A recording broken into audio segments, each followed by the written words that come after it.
가운데 룻기는 마지막에 해피엔딩으로 끝납니다. 끝이 참 아름답게 끝나고 있습니다. 1장은 눈물로 시작했는데 4장에서는 기쁨으로 마감하고 있습니다. 1장에서는 두려움과 아픔이 나왔는데 4장에서는 평안과 위로가 나오고 있습니다. 1장에서는 그늘진 사람들의 어두운 얼굴이 보였는데 4장에서는 환하게 웃으면서 이렇게 밝게 웃는 사람들의 모습이 나오고 있습니다. 1장에서는 흉년이 지나갔어요. 4장에서는 흉년 가운데 사람들이 배부르고 기뻐하는 모습을 보고 있습니다. 1장에서는 죽음으로 시작됐어요. 남편이 죽고 또 아들이 죽고 4장에서는 아기가 탄생하는 새로운 생명이 시작되고 있습니다. 1장에서는 어려움 때문에 사람들로 멀리 떠나는 이런 모습이 나오고 있지만 4장에서는 사람들이 다가와서 기뻐하고 축복하고 같이 박수하는 이런 모습이 보이고 있습니다. 비록 역장으로 이루어진 짧은 말씀이지만 이 짧은 말씀 속에서 보통의 삶이 찬송의 삶으로 바뀌는 모습을 보여주고 있고 죽음의 삶에서 생명의 삶으로 바뀌는 이런 모습을 보여주고 있습니다. 여러분, 중요한 사실은 하나님이 축복하시면 어떠한 인생도 어떤 환경도 바뀐다는 것입니다. 하나님이 축복하시고 하나님이 은혜 주시면 어떤 환경에서도 하나님은 상황을 역전하시는 하나님이십니다. 여러분, 우리 인생 가운데 하나님이 축복하시고 은혜 주셔서 고통의 삶, 눈물의 삶이 기쁨의 삶, 축복의 삶, 그런 삶으로 바뀌어지는 저 여러분들이 되기를 축복합니다. 오늘 사장을 통해서 하나님의 축복이 어떻게 임하는지, 받은 축복을 어떻게 감당해야 되는지, 하나님의 축복은 어떻게 흘러가는지 이것을 같이 한번 좀 나누면 좋겠습니다. 첫 번째, 하나님의 축복은 어떻게 임하는 것일까요? 여러분, 하나님의 축복에는 반드시 대가 지불이라는 것이 있습니다. 대가 지불. 네, 본문을 벗어나지만 이제 4장 1절 말씀을 같이 한번 보겠습니다. 자, 1절 말씀 시작. 보아스가 성문에 올라가서 거기 앉았더니 마치 보아스의 말하던 귀여운 놀자가 지나는지라. 보아스가 그에게 이르되 아무여 이리로 와서 앉으라. 그가 와서 앉으매. 이스라엘 백성들에게는 그들에게는 오엘이라고 하는 제도가 있습니다. 오엘. 이 오엘이라는 제도는 어떤 가정이 너무 빚이 있어서 생활이 어려워서 집을 팔거나 또 밭을 팔거나 심지어는 아이들을 돈으로 파는 경우가 있을 때 그 본인은 돈이 없어서 그것을 살 수가 없지만 가까운 친정 가운데 어떤 사람이 값을 대신 지불해주고 그 집과 밭과 자녀를 다시 회복시켜 줄 수 있는 이 권리, 이것이 보이려고 하는 권리가 있습니다. 구약에서는 일종의 사회복지제도였죠. 도저히 어떻게 감당할 수 없는 가정에 이렇게 그거 다시 회복시켜주는 이런 것이었지만 신약에 오면 이 보혈이라는 제도를 통해서 예수님의 구속사역, 하나님의 십자가의 대속사역, 그것을 보여주기 위한 한 사건, 한 제도, 그것이 보혈이었습니다. 아무튼 이 보혈은 돈이 없어서 집을 잃어버리거나 자녀가 종으로 팔린 경우에 가까운 친족 중에서 내가 대신 다시 지불할 테니까 그 집을 돌려주고 그 아이들을 다시 돌려주라고 요구할 수 있는 권리, 이것이 고엘이라고 하는 제도였습니다. 오늘 이 본문의 4장은 그 고엘에 관한 한 제도를 설명하는 부분인데 나오미의 가정이 이렇게 돌아왔지만 집도 없고 밭도 없고 그런 가운데 보아스라고 하는 사람이 이제 가까운 친족이 되어서 그것을 회복시켜 주려고 하는 그런 마음을 가졌습니다. 그런데 문제는 나오미의 가정 가운데 보아스보다 더 가까운 친족이 있었습니다. 그 사람에게 우선권이 있었습니다. 그 우선권을 가진 사람이 그 고혈을 자기가 선언하면 보아스가 할 수 없고 그 사람이 할 수 있는 것입니다. 그래서 먼저 보아스가 그 사람에게 한번 의사를 타진해 보는 것입니다. 그래서 오늘 1절에 보면 이렇게 시작하고 있습니다. 보아스가 성문에 올라가서 거기 앉았더니 라고 되어 있는데, 이 성문에 앉았다 하는 뜻은 어떤 공식적인 재판을 하거나 공개적인 회의를 하기 위해서 그 성문 가운데 장로님들을 모으고 지나가는 사람들 다 볼 수 있는 그런 상황 속에서 이제 한 가지 의견을 제안하고 결정을 내리는 것입니다. 그래서 보아스가 장로님들을 모으고 또 지금 이 친족 가운데 가장 가까운 사람을 불러서 이제 이 보아스의 나오미의 가정, 이 룻의 가정에 어떻게 기업을 물을 것인지에 대한 것들을 한번 물어보는 지금 그 자리를 마련하고 있는 것입니다. 자, 그래서 그 자리에서 이제 사람을 부르는데 1절 하반절에 보니까 이렇게 되어 있습니다. 아무여 위로 와서 앉으라. 그가 와서 앉으매 라고 되어 있습니다. 아무여라고 되어 있죠. 이 사람의 이름이 나오지 않습니다. 아마 보아스는 분명히 그 사람의 이름을 불렀을 것입니다. 근데 성경에는 그 사람의 이름이 나오지 않고 기록되지 않고 그냥 아무여 이렇게 나오고 있습니다. 여러분, 만약 이 아무여라는 사람이 나오미의 가정에 그 집과 밭을 다시 기업 물으겠다라고 했다면 이름이 기록되었을 것입니다. 그런데 그가 나중에 보면 나오지만 기업을 물지 않겠다라고 하니까 혹시 그 사람의 이름이 부끄럽게 될까봐 그 이름을 기록하지 않고 그냥 아무여 이렇게만 불러주고 있습니다. 성경에는 이름을 밝히지 않은 사람들에 대해서는요, 이름을 밝히지 않는데 가령 롯의 처, 롯의 아내 이름이 나오지 않죠. 또 욥을 버리고 떠난 그 욥의 아내 이름이 나오지 않습니다. 또 부자와 거지 나사로, 거지 이름은 나사로인데 부자의 이름은 나오지 않습니다. 성경은 그 개인의 프라이버시 속에서 굳이 이름을 밝힐 이유가 없는 경우는 이름을 밝히지 않습니다. 그렇지만 혹시라도 문제가 되어서 이건 꾸며진 얘기가 아니냐, 이건 허황된 얘기가 아니냐, 그런 경우에는 결국 성경은 그 이름을 침묵하지 않고 이름을 밝힙니다. 결국 거짓이 아니고 꾸며진 얘기가 아니라 실제 있었던 상황이다, 그런 것들을 보여주기 위해서 이름을 기록하지만 그래도 개인의 프라이버시를 존중하는 가운데 굳이 밝힐 필요가 없는 사람들은 밝히지 않습니다. 아무튼 여러분, 오늘 이 사장에서 보면 이 아무요라는 사람은 보아스보다 더 가까이서 있는 친족으로서 나오미와 룻의 그 기업을 회복시켜 줄 수 있는 그런 권리를 가진 사람이었습니다. 그래서 그 의사를 물어봅니다. 4절을 한번 잡아보시죠. 읽을 말씀 시작. 내가 여기 앉은 자들과 내 백성의 장로들 앞에서 그것을 사라고 내게 구하여 알게 하려 하였노라. 내가 물으면 무려니와 내가 물으지 아니하려거든 내게 구하여 알게 하라. 내 다음을 다하여 그 외에는 물을 자가 없느니라. 그가 가로되 내가 물으리라. 이 아무요라는 사람이 말하기를 내가 물겠다 이렇게 말했습니다. 그러자 보아스가 설명해 주었습니다.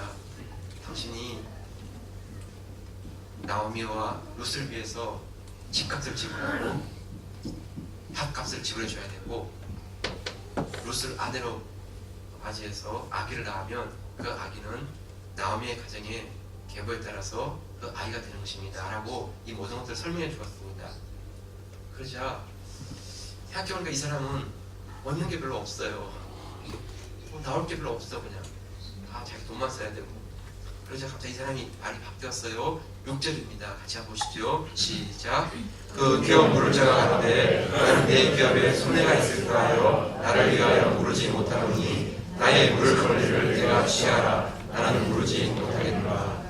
자기 기업에 손해가 있을까 하여 이렇게 이야기하고 있어요. 여러분, 이 사람은 물질은 아꼈을지 모르지만 영원한 상급을 잃어버리는 사람이 되었습니다. 그냥 그 기업을 물었다면 이 사람은 다윗의 손조가 되고 메시아의 조상이 되는 그런 자리에 들어갈 수 있는 사람이었지만 눈앞에 있는 그 물질을 아껴보자 하는 마음 때문에 그런 자리를 들어가지 못하는 그런 사람이 되었습니다. 성도 여러분, 한 가지 꼭 기억하면 좋겠는데, 우리가 구원 얻은 거, 그것은 아무런 값을 지불하지 않고 우리가 얻은 것이지만 구원 이후에 우리에 주어지는 삶에는 하나님의 축복에는 반드시 100가지가 있습니다.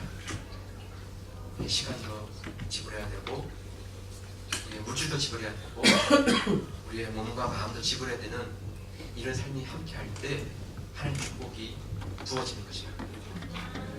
하나님의 축복이 거저 임하는 건 아닙니다. 그 속에 우리의 대가 지불, 시간과 물질과 몸과 마음이 담길 때 열매를 얻게 되고 축복을 누리게 되는 것입니다. 심지 않고 얻을 수는 없습니다. 우리가 씨를 뿌리지 않고 열매가 나는 일은 없습니다. 그래서 여러분, 우리가 구원 얻은 거 너무나 영광스러운 일인데, 구원 이후에 우리의 삶에 하나님의 그 기업을, 하나님의 영광을 우리가 맛보고 경험하기 위해서는 우리가 수고해야 하는 것입니다. 심고 뿌리고 나누고. 로마서 10장에 보게 되면 사도 바울이 로마 교인들에게 이제 마지막 문안 인사를 하면서 마치는데요, 한 40여 명의 사람들에게 이렇게 인사를 합니다. 그들의 이름을 불러주고 감사하고 축복하는 그런 내용을 기록하고 있습니다.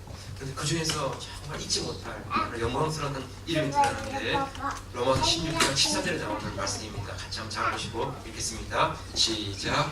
주 안에서 택하심을 입은 루포와 그 어머니에게 문안하라. 그 어머니는 곧 내 어머니라. 여러분, 루포에 대해 문안하는 것과 함께 그 어머니에게 문안하고 그 어머니는 내 어머니라, 이렇게 말하고 있습니다.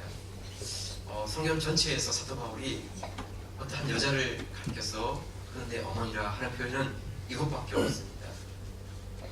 단순히 인사성으로 한 건 아닌 것 같고요, 정말 바울의 마음속에 그 여인에 대해서는 마치 어머니와 같은 따뜻함을 느끼고 어머니와 같은 기도를 느끼는 그런 여인인 것 같습니다. 이 여인은 누구일까요? 루프라는 사람은 누구일까요? 이 루프는요, 예수님이 십자가를 지고 골고다를 오르는 중에 정말 힘들어서 쓰러지니까 로마 군병이 지나가는 한 사람을 붙잡아다가 너 이리 와 해가지고는 십자가 대신 쳐 십자가를 치고 골고다까지 올라가서 주님께 넘겨드린 바로 그 사건이 있었는데, 바로 십자가를 지고 간 사람, 그 사람의 아들이 알렉산더와 루포였습니다. 마가복음 15장 21절에 나오는데 같이 한번 자막 보시고 읽겠습니다. 시작. 마침 알렉산더와 루포의 아비 구레네 사람 시몬이 시골로서 와서 지나가는데, 그가 그를 억지로 같이 가게 하여 예수의 십자가를 지우고. 루포의 아버지는 시몬인데 그가 구레네 사람으로서 볼일을 보기 위해서 바쁘게 움직이는 중에 로마 군병이 그를 잡대 불러다가 십자가를 지게 한 것입니다.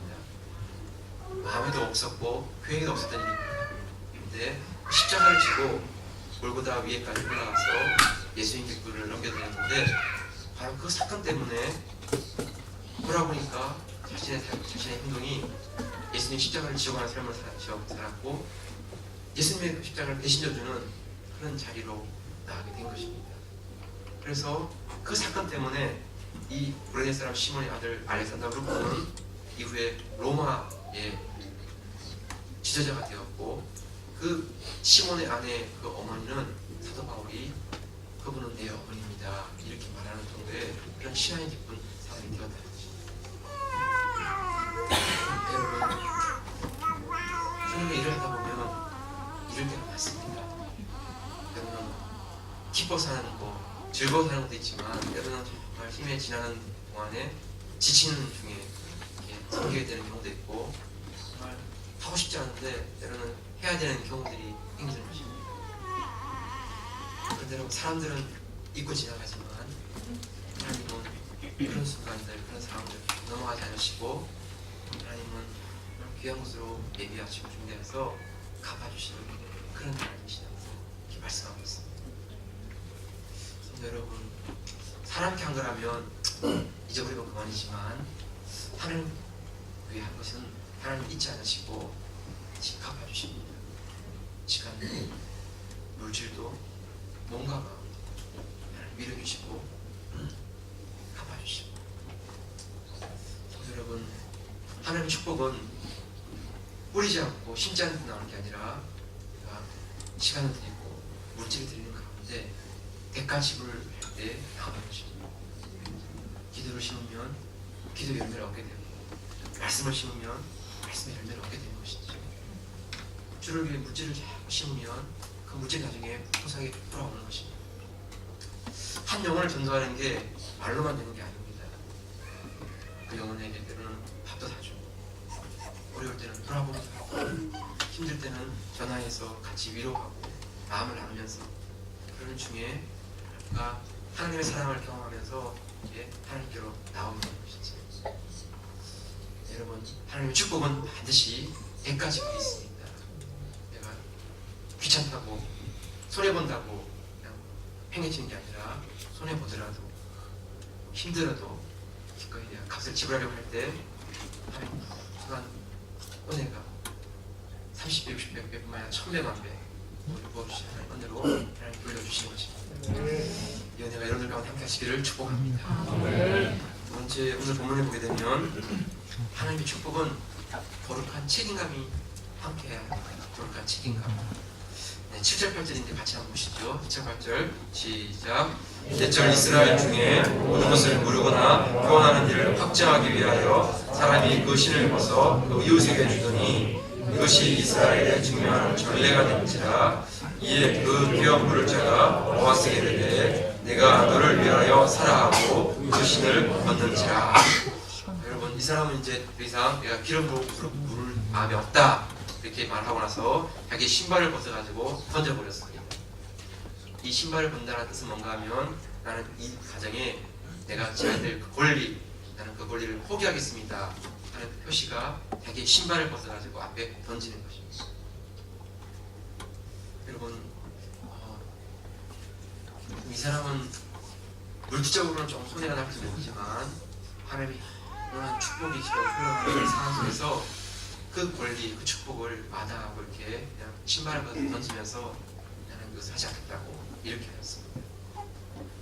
여러분, 축복이 얼마든지 우리에게 다가오지만 그것을 감당할 수 있는 그릇이 준비되지 않으면 축복이 오지만 나중에는 담을 수 없기 때문에 나중에 흘러가 버리거나 다 그냥 없어져 버리고 합니다. 또 어떤 경우는 그릇이 있다 해도 그릇이 온전하지 않으면 그 축복 때문에 그릇이 깨어져 버리거나 그 때문에 그 사람의 삶이 망가질 수 있는 것입니다. 그래서 하나님의 복은 축복임과 동시에 거룩한 책임감이 함께 있어요. 축복을 감당할 수 있는 거룩한 책임감, 그것이 같이 있지 않으면 축복을 감당하지 못하는 것입니다.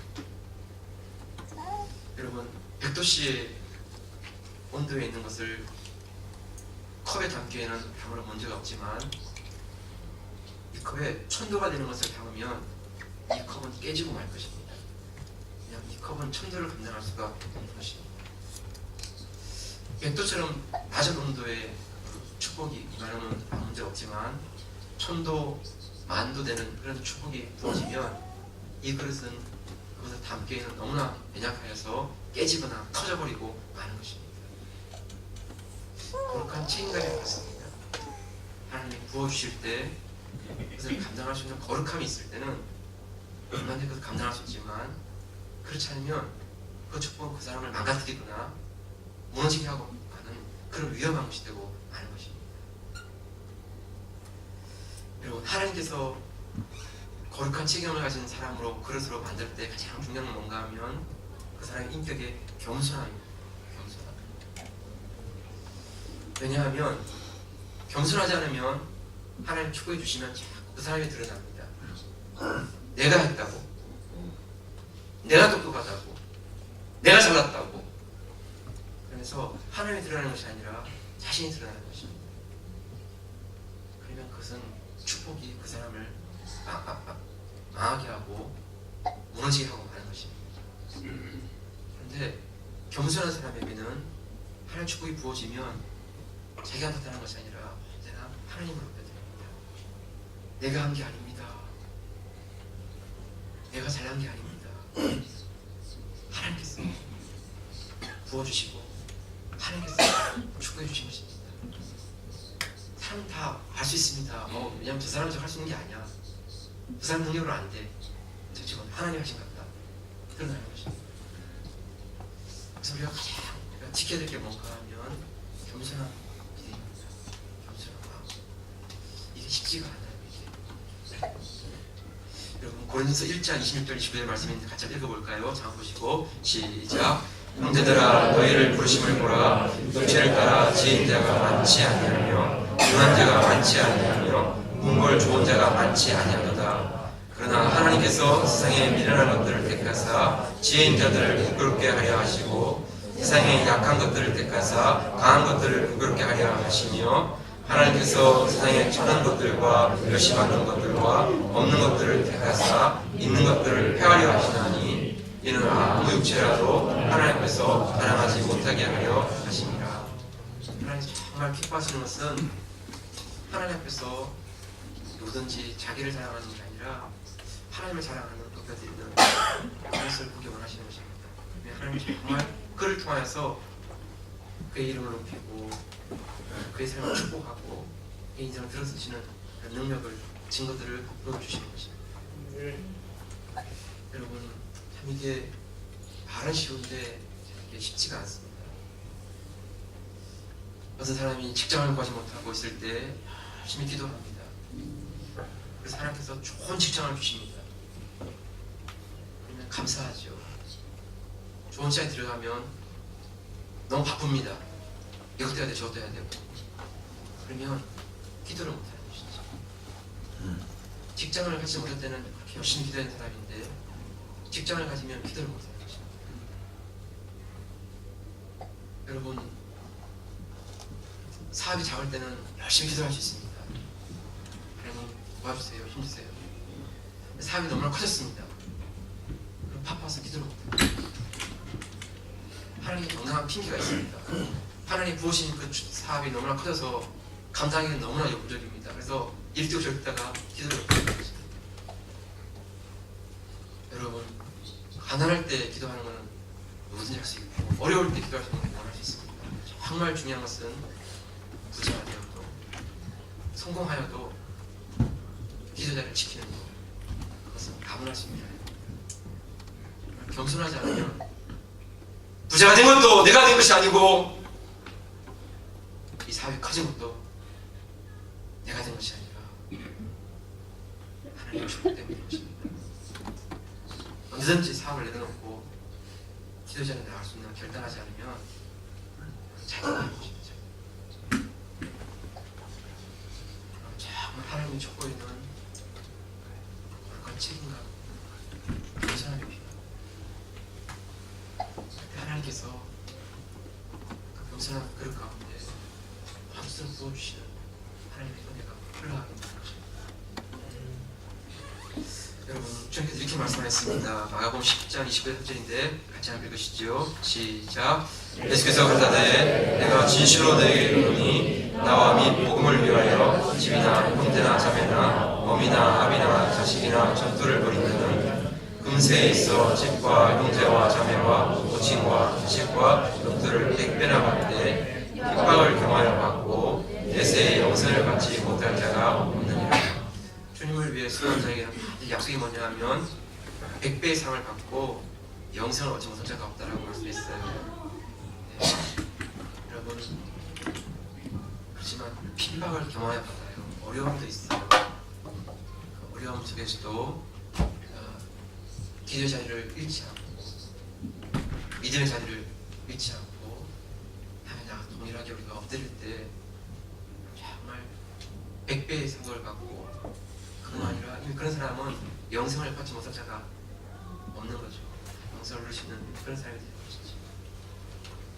여러분 하나님 보신 축복을 허락함, 책임감, 겸손함 가운데 능히 감당할 수 있는 저와 여러분의 지기를 주의 이름으로 축복합니다. 마지막 세 번째 우리가 본문에서 함께 배우고 싶은 부분은요, 축복의 삶에는 하나님의 선한 계획이 담겨 있습니다.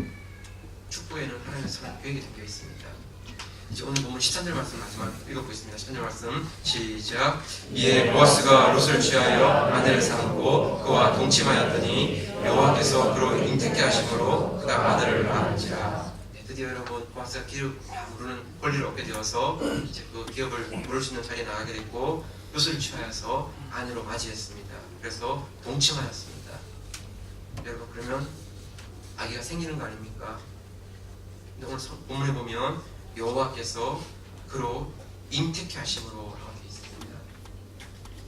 일반적으로는 남녀가 결혼해서 동침하면 아기가 생기는 것입니다. 그런데 오늘 성경에서 분명히 그런 표현을 쓰지 않고 여호와께서 잉태케 하심으로 라고 되어 있습니다. 여러분 어떤 차이가 있는 것일까요? 어떤 차이가? 여러분 남녀가 결혼해서 아기를 결혼해서 동침하면 아기가 생기는 거 그냥 자연스러운 일이고 그냥 뭐 그걸 마땅한 일이고, 여러분 여호와께서 잉태케 한다 하는 것은 그 속에 하나님을 향한 기도가 담겨 있고 하나님의 손길이 있고 하나님의 계획이 함께하고 있는 것입니다. 믿음의 사람들이 하면 가장 중요한 것은 당연한 거, 어떻게 보면 저절로 일어나는 것, 그렇게만 사는 것이 아니라 그 당연한 것, 저절로 일어나는 것, 그 속에 하나님의 손길과 계획과 하나님의 선한 뜻이 있다는 것을 바라보면서 기도하며 나가는 태도, 이것이 너무 다른 것입니다. 여러분 부부가 결혼해서 아기를 낳았습니다. 아기를 키웁니다. 근데 뭐 어쩌란 말이야, 다 그런 거죠. 아닙니다. 믿음의 사람들은 아기를 얻을 때도 기도하면서 아기를 얻고, 아기를 태중 있을 때부터 기도하고, 아기가 태어나도 기도하고, 아기가 자라는 전에도 기도하는 것입니다. 왜냐하면 이 아이는 우리에게서 온 것이 아니라 하나님이 주셨고, 하나님이 이 아이를 통해서 이루실 놀라운 계획과 선한 뜻 가운데 우리 가정에 보내주신 아이입니다. 이건 너무나 다른 것입니다. 너무나 다른 것입니다. 동일한 사건이지만 그 속에 하나님의 선한 계획을, 하나님의 뜻을 인정하고 믿음으로 나가는 그런 모습과, 꼭 결혼하면 애가 생기는 거 아니야? 다 나면 못 넣은 거지 뭐. 2명 3명 뭐. 여러분 그 속에는 정말 하나님의 뜻도 하나님의 계획도 손길도 느끼지 못하는 것이죠. 당연한 게 아니에요. 여러분 당연한 게 아니에요. 그 속에 하나님의 계획이 있고 하나님의 선한 뜻이 있는 것입니다. 오늘 여러분 룻이 보아스와 결혼한 뒤에 오벳을 낳았습니다. 오벳은 뜻이 섬기는 자, 종, 썰번트입니다. 여러분 어떻게 아기 이름을 지을 때 종이라고 지을까요? 섬기는 자. 여러분 보아스와 룻의 만남 속에 이 아이는 우리의 욕심과 계획으로 아이를 자라게 하는 게 아니라 이 땅에 하나님 나라를 위하여서 종과 같이 일꾼과 같이 쓰임받는 삶이 되기 원합니다. 그 마음에 제목을 담아서 이름을 이렇게 오벳이라고 짓는 것입니다. 그 오벳은 나중에 이세의 아비가 되었고, 이세는 다윗의 아비가 되어서 다윗의 조상이 되었습니다. 그리고 그 아이는 나중에 메시아의 선조가 되는 그런 아이가 되었습니다.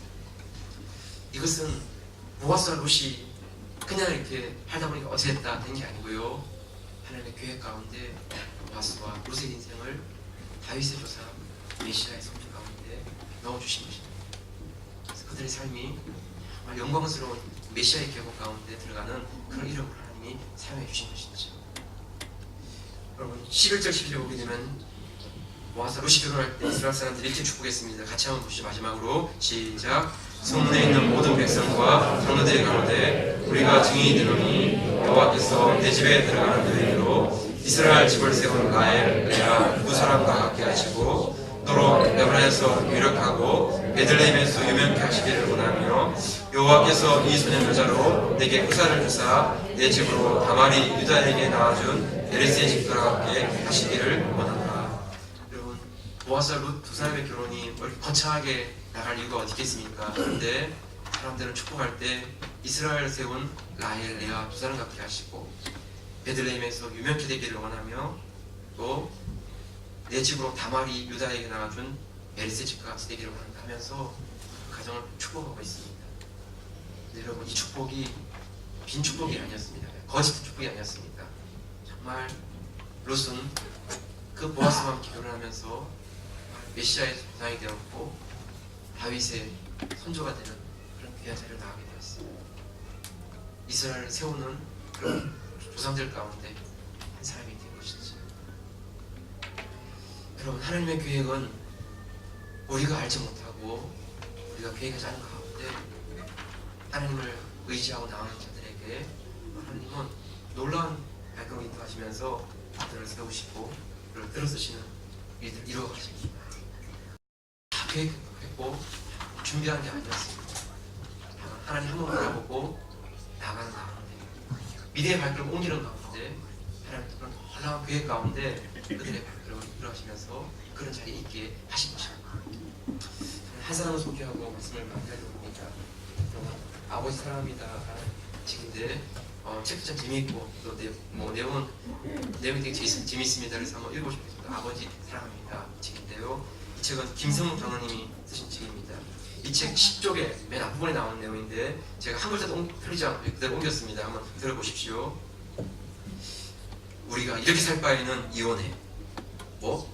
이혼하자고? 분노로 일걸진 아내의 얼굴을 제대로 쳐다볼 수가 없었다. 아내의 얼굴에서는 내가 한때 사랑했던 앳된 여자의 모습은 찾아볼 수 없었다. 우리는 한때 눈을 마주하는 것만으로도 가슴이 따뜻하고 행복했던 시절이 있었다. 결혼할 즈음에는 내가 오랫동안 꿈꾸었던 계획보다 이 여자를 더 소중히 생각했다. 근데 지금은 분노에 떨며 눈물 범벅이 된 아내의 황폐한 얼굴, 이것이 흘러간 세월의 힘이라고만 하기에는 너무나 무서웠다. 아내 말대로 모두 내 잘못이었다. 내가 가정을 버리고 술집 아가씨와 바람을 피우며 미친듯이 놀아놨으니 분명 내 잘못임이 확실하다. 그렇지만 그것이 100% 다 내 잘못이란 말인가? 지금 악을 쓰고 있는 저 여자는 도대체 왜 내게 이렇게 험한 말을 쏟아내는 걸까? 살면서 도무지 이해할 수가 없었다. 저 여자는 왜 나 만나면 소리를 지르는 것일까? 나도 차라리 눈을 감고 미친듯이 소리를 지르고 싶었다. 이런 상황에서 책임 있는 사람이라면 어떻게 행동할 것인가? 어떻게 행동하는 것이 최선일까? 한참 만에 겨우 이렇게 말했다. 내가 어떻게 해주면 좋겠어? 한없이 말이 없었다. 말이 없어서 고개를 돌려보니 아내 나를 빤 쳐다보고 있었다. 이를 악물고 있는 아내의 얼굴은 또다시 눈물 범벅이었다. 그걸 왜 나한테 물어? 내가 모른 척하고 있을 때 그만뒀어야지. 이제 나한테 뭘 기대해?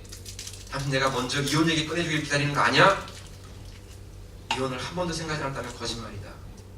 솔직하게 말한다면 이 지긋지긋한 결혼 생활에서 벗어나고 싶었다. 그렇다고 아내가 먼저 이혼 이야기를 꺼내주길 기다리는 것은 절대 아니다. 다만 두려웠을 뿐이다. 이럴 수도 저럴 수도 없는 상황을 감당할 자신이 없었다. 하늘처럼 내 입에서 이런 말 흘러나왔다. 야, 그래도 너는 자식도 있고 많이 배웠지 않니? 근데 저 여자는 나 없이는 못 사는 여자야. 어떻게 하냐? 아니 그걸 지금 말이라고 하는 거야? 웃겨 진짜. 지금 당신 영화 찍어? 아내가 하도 크게 소리를 지르는 바람에 내 고막이 터져나가는 줄 알았다. 그리고 아내는 다시 울부짖기 시작했다. 여러분 여기까지가 이 내용입니다. 여러분 얘기 들으면 진짜 끔찍하지 않습니까? 지금 상황이. 근데 여러분 이런 분이 지금은 국제 아버지학교 운동 본부장이고요. 이 아내 되시는 한은경 권사님은 국제 어머니학교 운동 본부장이십니다. 여러분 이런 너무 큰 아픔이 있는 가운데 이 가정은 교회를 나가기 시작해서 하나님을 만나게 되었고, 그러는 중에 예배드리면서 하나님 내가 뭐 하면 좋을까요? 우리 부부가 뭐 하면 좋을까요? 그런 중에 주위를 둘러보니까 너무나 부부의 갈등과 가정에 깨어진 것들을 많이 보게 되면서 장모님은 아버지 학교를 시작하게 되었고 권사님은 어머니 학교를 시작하게 되면서 지금은 한 3개를 된 친구들에게 아버지 학교, 어머니 학교를 통해서 부부를 상담해주고 치유해주고 아버지와 아들 간의 가정을 보시키는 일들을 하고 계십니다. 사실 여러분 이 가정이 이렇게 깨지는 이런 아픔은 하나님을 만나지 않았다면 그냥 그렇게 살다가 추억하다가 깨지고 갈 수 있습니다. 그렇게 끝나버리는 한 가정이 될 수 있습니다. 하나님은 이 두 분의 그 갈등과 미움과 상처 것들을 가지고 지금은 하나님 안에서 깨어진 가정, 깨어진 부부를 위로하고 있는 그런 부부로 사용하고 있습니다. 성도 여러분, 하나님의 축복은 우리가 계획했기 때문에 되어진 게 아니라 정말 있는 모습 그대로 나가서 바라볼 때 그 모습에서 놀라운 계획을, 놀라운 발걸음을 가시는 것입니다. 여러분, 참 우리가 가져야 될 부분은 우리가 정말 겸손하게 하나님께 엎드려 기도하는 것이지, 내가 할 수 있는 거 없어. 다만 하나님의 손길 가운데, 은혜 가운데 하나님이 들어 쓰시려고 합니다. 그런 가운데 하나님은 새로운 계획으로 새로운 길로 이끌어 가시는 것이지. 여러분, 말씀을 마무리하겠습니다. 고통의 삶에서 축복이 되고, 죽음의 삶에서 생명의 삶, 하나님의 이 모습. 여러분, 하나님의 축복은 정말 우리가 기꺼이 대가집으로 하려는 마음을 가지고 수고하고 애써야 할 때 하나님 그것을 귀히 보시고 축복하시는 것입니다. 하나님의 축복은 그 축복을 받는 자가 거룩한 책임감으로 하나님께 나가서 겸손할 때 그 축복이 흘러가게 하시고 이어지게 하시는 것입니다. 하지만 여러분, 하나님 축복에는 언제나 우리가 다 계획하고 우리가 다 준비하기 때문이 아니라 하나님의 또 다른 계획과 손길 가운데 우리의 삶을 이끌어 가시면서 기름을 부어주시는 것입니다. 그래서 내가 다 한다고 생각하지 마시고 하나님 그냥 엎드릴 때, 기도하기 시작할 때 그 놀라운 계획 가운데 그 삶을 축복하시고 인도해 하십니다. 여러분, 이 놀라우신 은혜가 여러분과 함께 하시기 원하고 하나님 축복이 우리 생애 가운데 함께 하시기를 주의 이름으로 축복합니다. 주신 말씀 같이 기도하시고 같이 기도하면 좋겠는데요. 한 2, 3분 동안 오늘 주신 말씀 붙잡고 한번 같이 기도하겠습니다. 하나님 아버지 은혜를